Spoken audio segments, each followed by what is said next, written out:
সবাইকে। তো তোমরা কেমন আছো? আশা করি তোমরা খুব ভালো আছো। তো সকাল সকাল উঠে পড়েছি, তো চলো এবার রান্নাঘরে গিয়ে রান্নার কাজ কমপ্লিট করে নিই। তো আজকে কী রান্না করছি চলো তোমাদের সঙ্গে শেয়ার করি।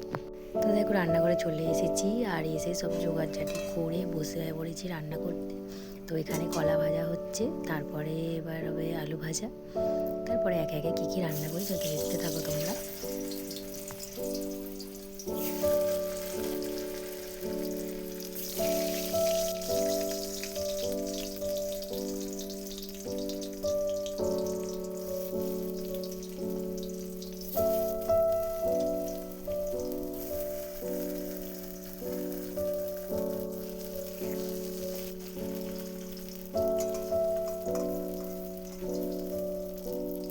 এখানে আলু ভাজা হয়ে গেছে। তো এবার আমি করছি যে হিমচের বড়া। হিমচের বড়াটা করে নেওয়ার পর তারপরে আমি ডিম কারি করব, গোটা ডিমের কারি। তো মোটামুটি এখানে হিমচের বড়া কমপ্লিট হয়েই যায়।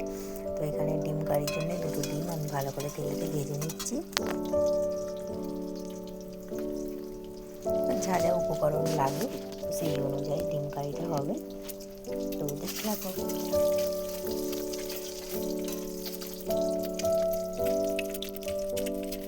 দেখো এখানে ডিম কারি হচ্ছে, আর এদিকে আমি দেখাচ্ছি কলা ভাজা, আলু ভাজা, হিমচে বড়া আর বেগুন ভাজা, আর একটা যে সেদ্ধ ডিম দেখতে হচ্ছে ওটা ছেলের জন্য। আর এখানে পেঁয়াজ টমেটো ভালো করে ভেজে নিচ্ছি।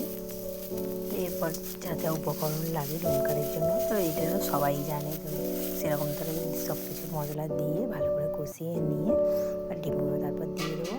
দিয়ে দেওয়ার পরেই আমার রান্না কমপ্লিট হবে। ডালও আছে, সেটা ভিডিও করা হয়নি।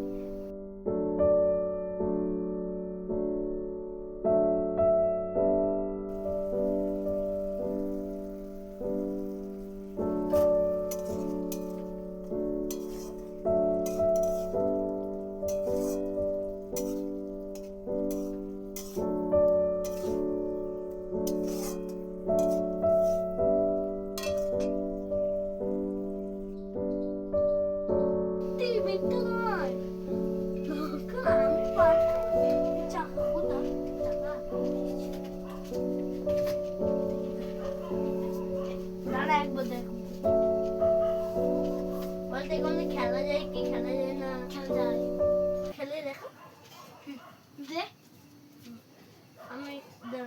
আমি বাজবো।